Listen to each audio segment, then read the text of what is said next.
अस्सलामुअलैकुम। हाँ जी, तो जनाब कैसे हैं आप सब लोग। उम्मीद है कि सब खैरियत से होंगे और बिल्कुल ठीक होंगे। अल्हम्दुलिल्लाह मैं भी बिल्कुल ठीक हूँ। तो जी गाइस, आज हम लोग जा रहे हैं बाज़ार, बल्कि आ चुके हैं बाज़ार।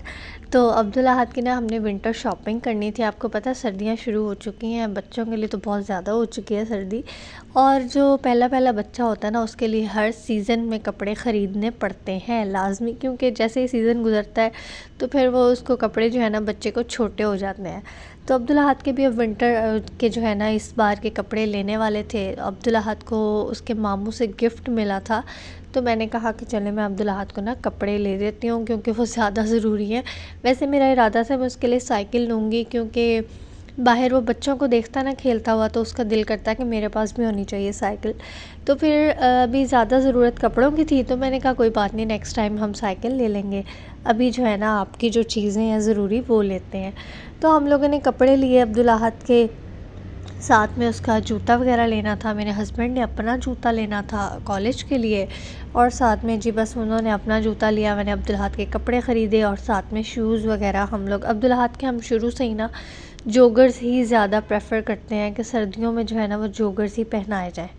तो लास्ट टाइम भी जोगर लिए थे, उससे पहले भी जोगर्स लिए थे, और इस बार भी हम लोगों ने जोगर्स को ही प्रेफर किया कि यही हमने लेने हैं, क्योंकि बच्चा इजी रहता है, ज़रा भाग दौड़ कर लेता है आराम से, और अब्दुल अहद को अब आदत भी हो चुकी है, तो वो ज़रा कंफर्टेबल रहता है इसमें। तो यहाँ पे ना ये रात के कोई 2-3 बजे अब्दुल अहद हीरो बन के खड़ा हुआ था। इसने साथ में ग्लासेस लगाए हुए थे और न्यू शूज़ पहन के ना शोखियाँ मार रहा था कि मैं तो पता नहीं क्या बन गया हूँ। तो साथ ही साथ जी आपको मैं कपड़े भी दिखा देती हूँ, जैसे जैसे अब्दुल अहद को पहनाऊँगी इंशाल्लाह वो भी मैं आपको दिखाऊँगी। तो ये मैंने 4 इसके सूट लिए हैं, एक जो है ना वो फुल पेयर था, और बाकी जो है ना वो मैंने सारी मैचिंग करके तो पेयर्स बना लिए थे। तो ये कपड़े माशाल्लाह से बहुत प्यारे आ गए हैं सारे, तो मुझे तो बहुत पसंद आया। अब पहने हुए देखते हैं कैसे लगते हैं। बाकी तो ये है कि बच्चों को जो भी पहना दिया जाए अच्छा ही लगता है, माशाल्लाह से वो प्यारा ही लगता है। तो यहाँ पे ना अब मेरे हस्बैंड के ना कॉलेज का टाइम हो गया था, तो आज मैंने कहा कि चलें कुछ डिफरेंट बना के देती हूँ मैं उनको। और मेरे पास जो है वो कीमे के कबाब पड़े हुए थे, रिसेंटली आपने देखा है जब मैंने दावत की तो मैंने बनाए थे, तो कुछ उसमें से बच गए थे। इतने सारे वो कबाब थे तो वो सारे तो यूज़ नहीं हुए थे ना, तो मैंने कहा कि क्यों ना पराठा रोल बना लिया जाए कीमे के साथ, तो बहुत मज़े का बनता है। तो मैं यहाँ पे ना पराठे के लिए जो है ना वो आटा गूंद रही हूँ, और आज मैं प्योर मैदे की ही डो बनाऊँगी। इसमें मैं आटा नहीं मिक्स करूँगी, सेम मतलब घर वाला गंदम का आटा नहीं इसमें मिक्स करूँगी। लास्ट टाइम भी मैंने बनाया था पराठा रोल, लेकिन मैंने वो मिक्सिंग करके बनाया था, तो मैंने कहा नहीं आज ज़रा सही वाला पराठा बनाना है। तो बस मैंने ना अंदाज़े से ही मैदा ले लिया था, बहुत ज़्यादा मैंने कोई मैयर करके नहीं लिया, क्योंकि हम कौन सा कोई बेकिंग करने वाले हैं। तो जितना बस मेरा दिल किया तो मैंने उतना ले लिया। इसमें मैंने थोड़ा सा नमक ऐड किया और हल्का सा ऑयल डाल के ना, तो पहले हम इन चीज़ों को ना हाथ से अच्छी तरह से मिक्स कर लेंगे, और उसके बाद ना हल्का हल्का पानी डाल के तो इसको हम गूंद लेंगे। और मैदे में एकदम से पानी बहुत ज़्यादा मत डालिएगा, क्योंकि ना ये मैदा बहुत जल्दी जो है ना वो बन जाती है इसकी डो, इसमें बहुत ज़्यादा पानी की ज़रूरत नहीं होती है। तो बहुत हल्का हल्का सा पानी डालिएगा, और आराम से आप देखेंगे कि बहुत जल्दी और बहुत थोड़े पानी के साथ जो है ना वो डो रेडी हो जाती है। सबसे ज़्यादा बेस्ट जो तरीका है ना आपके डो को अच्छा बनाने का, वो यही है कि आप पहले ना मतलब रफ़ली जो है ना आटा गूंद के ना, तो उसको 5 से 10 मिनट के लिए ना छोड़ दें, 5 मिनट के लिए छोड़ दें, और उसके बाद फिर आप उसको जो है ना गूंदें, तो वो इतना मज़े का, इतना नरम व मुलायम बन जाता है ना कि वाकई मज़ा आता है, देख के दिल खुश हो जाता है। तो यहाँ पे मैंने भी ऐसे ही किया था। मैंने पहले जो है ना वो रफ़ली उसको बस करके पानी के साथ मिक्सिंग करके तो मैं छोड़ देती हूँ। मैं तो नॉर्मल भी जब आटा गूंदती हूँ तो मैं ऐसे ही करती हूँ, क्योंकि वो मुझसे ज़्यादा काम नहीं होता कि भाई अब गूंद ही जाओ गूंद ही जाओ गूंद ही जाओ, वो नहीं मुझसे होता भाई। सीधी सी जो बात है। तो बस यहाँ पे हम ना इसको ऑयल लगा के ना थोड़ी देर के लिए रख देंगे, और जब हमें चाहिए होगा तो मैंने इसको थोड़ी देर के लिए फ्रीज़र में रख दिया था, क्योंकि तकरीबन को 5:30 बजे का टाइम था सुबह के। तो 6 बजे मैंने ये बना के देना था, मैं उनके लंच में रख रही थी। और जो है वो साथ में जो भी उन्होंने खाना पीना होगा, कभी वो चाय के साथ रस ले लेते हैं, कभी वो पराठा खा लेते हैं, कभी अंडा ब्रेड खा लेते हैं, तो वो उसी टाइम हम जो है ना वो डिसाइड कर लेते हैं कि अब आपने क्या खाना है, तो उस हिसाब से मैं आपको बना देती हूँ। तो यहाँ पे अब हम लोग ना इस मैदे का अच्छा सा पेड़ा बनाएंगे, और इसका जो है ना पराठा बनाएंगे सही बलों वाला, ताकि इसके अंदर जो है ना वो सही वाले जो लच्छे होते हैं ना वो बन जाए। और साथ ही साथ जो है ना हम कबाब भी रख देंगे। तो कबाब फ्रीज़ थे, आपस में जुड़े हुए थे, मैंने कहा इनको ऑयल में रख देती हूँ, खुद ही आहिस्ता आहिस्ता पकते रहेंगे और जो है ना अलहदा हो जाएंगे। तो यहाँ पे जी हम थोड़ा सा बेल लेंगे इसको पेड़े को, और उसके बाद जी बस इसके ऊपर थोड़ा सा ऑयल और खुश्क आटा लगा के ना, तो फिर हम ना इसको दोबारा से वो जो है ना लंबा करके, और आपको पता ही है सिंपल सा तरीका है, बिल्कुल सिंपल तरीके से मैं पराठा बना रही हूँ, कोई इसमें मैं जो है ना वो स्पेशल वाला काम नहीं कर रही हूँ। तो इस तरह से जी ये ऑयल और ये लगा के तो बस इसको हम रोल रोल कर लेंगे और लंबा सारा करके तो दोबारा से हम पेड़ा बना लेंगे। और इस तरह से जो है ना वो मैदे के इसके सॉरी पेड़े के अंदर जो है ना वो बड़े अच्छे बल आ जाएंगे। और मैदे का जो होता है ना, मतलब मैदे की जो रोटी होती है उसमें बड़ी जल्दी बल बन जाते हैं, उसमें बहुत ज़्यादा मेहनत करने की आपको ज़रूरत होती भी नहीं है। तो जो सिंपल आटा होता है ना, तो उसमें बल बनाने मुश्किल होते हैं। तो लेकिन फिर भी अगर आपका दिल कर रहा है कि नहीं सही वाला मज़ा आना चाहिए, तो फिर आप कटर के साथ जो है वो लंबी लंबी स्ट्रिप्स कट कर लें और फिर रोल रोल कर लें उसको। तो वो सब तरीके सबको ही पता है पराठे बनाने, अब किसको नहीं आते, अब तो सबको आते हैं। और जो है ना हमसे ज़्यादा अच्छे अच्छे तरीके आप लोगों को पता होंगे।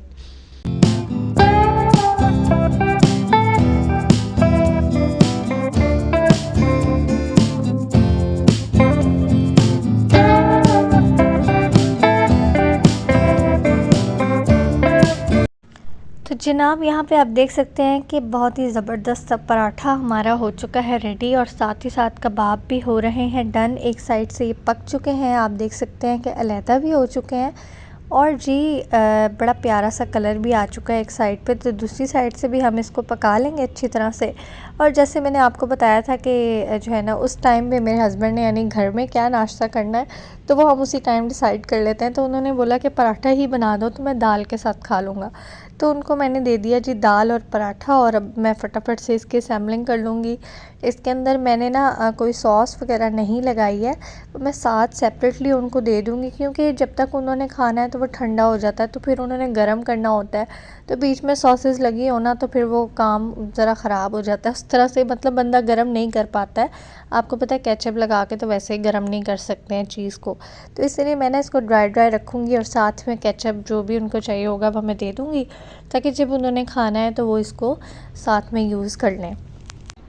तो बस अब ये पराठे के मिड में हमने रखे हैं जी कीमे के कबाब, और साथ में जी ये मैंने खीरा जो है ना वो बहुत बारीक बारीक कट किया था, पीलर के साथ ही इसको मैंने कट कर लिया था। इस तरह से ज़रा ये है कि आराम से रखा जाता है, वो बाहर नहीं निकलता है। जब हम मोटे मोटे पीसेस कट करते हैं ना तो वो सारा जो है ना बस चीज़ें गिरती रहती हैं खाते वक्त। और साथ में जी ये मैंने इसके अंदर रेड वाली मूली भी रख दी है। ये मूली आजकल मुझे बड़ी पसंद आ रही है क्योंकि इसका कलर बड़ा प्यारा है और वैसे ही खाने में तो अच्छी होती ही है।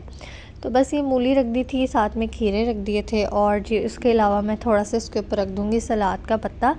ये भी बहुत अच्छा होता है और इससे खूबसूरती में तो वैसे ही बड़ा इजाफ़ा हो जाता है। तो बहुत जल्द ना इंशाल्लाह मेरी इस अपनी जो गली मोहल्ले के शोर से भी जान छूटने वाली है। ये ट्रैफिक की आवाज़ें और ये आवाज़ें जो है ना, बस इनसे बहुत कम टाइम रह गया कि मैं बहुत दूर चली जाऊँगी इंशाल्लाह। मैं उस दिन का इंतज़ार कर रही हूँ कि कब जाऊँगी मैं यहाँ से, और ये जो शोर है ना इससे मेरी जान छूटेगी। सच्ची इतना तंग किया हुआ ना इस शोर ने, ना बंदा कोई काम अपना सुकून से कर सकता है और ना ही बंदा सुकून से सो सकता है। बहुत ज़्यादा तंग आई हुई हूँ मैं, और पता नहीं हम लोगों ने इतना टाइम कैसे गुजार लिया यहाँ पे। तो आप देख सकते हैं जी कि पराठा रोल हमारा हो चुका है रेडी। इसको मैंने हाफ़ कट कर दिया था और कितनी खूबसूरत इसकी शक्ल आई है ना कि मेरा दिल कर था मैं यहीं पे खा लूँ, लेकिन अभी मैंने अपने लिए नहीं बनाया था क्योंकि मेरा अभी कोई इरादा नहीं था खाने का। तो मैंने कहा मैं रात के टाइम बना के खाऊंगी, जब मुझे वो जो है ना भूख लगती है सही वाली, तो मैं उस टाइम पे खाऊंगी। तो साथ में मैंने फिर थोड़े से ना फ्राइज़ भी जो है ना दे दिए थे, मतलब प्रॉपर मैंने अपने हस्बैंड को लंच बॉक्स दे दिया था कि उनका पेट भर जाए और वो खुश होके खा लें सारा कुछ।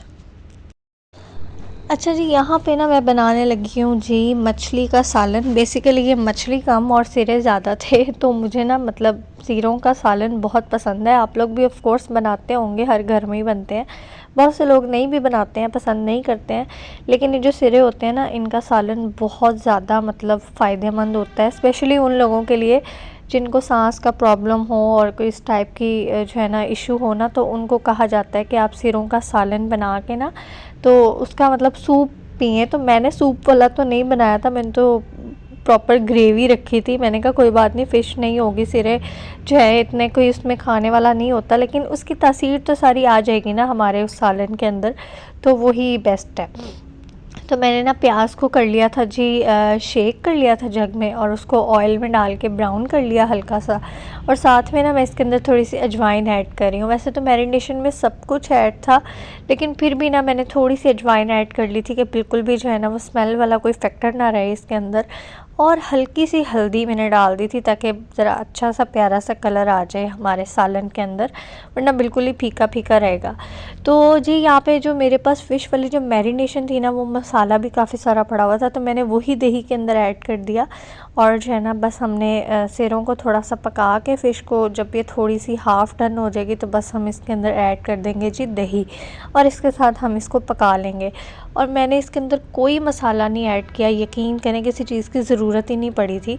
तो प्रॉपर रेसिपी तो अब आपको इसकी नहीं मिल सकेगी, कोई बात नहीं, फिर कभी बनाएंगे। अभी फ़िश का बहुत मौसम है तो हम प्रॉपर जो है ना फ़िश का सालन बनाएंगे। ये फ़िश नहीं थी, ये सिरे थे सिर्फ, तो वो फिर मैं आपके साथ रेसिपी भी शेयर करूँगी। लेकिन ये जो ग्रेवी थी ना, ये इतनी मज़े की थी कि मैंने यकीन करें फुल पेट भर के ना मतलब नाश्ता किया हुआ था, और मैं फिर खाने बैठ गई और मैंने कोई एक से ज़्यादा रोटी खा ली, और मेरा दिल ही नहीं कर रहा था इस प्लेट को छोड़ने का। तो ये बहुत मज़े का सालन बना था। तो उम्मीद है आपको आज का व्लॉग पसंद आया होगा। इसी के साथ यहीं पे इसको एंड करते हैं। इंशाल्लाह दोबारा मिलेंगे नए व्लॉग के साथ। अल्लाह हाफ़िज़।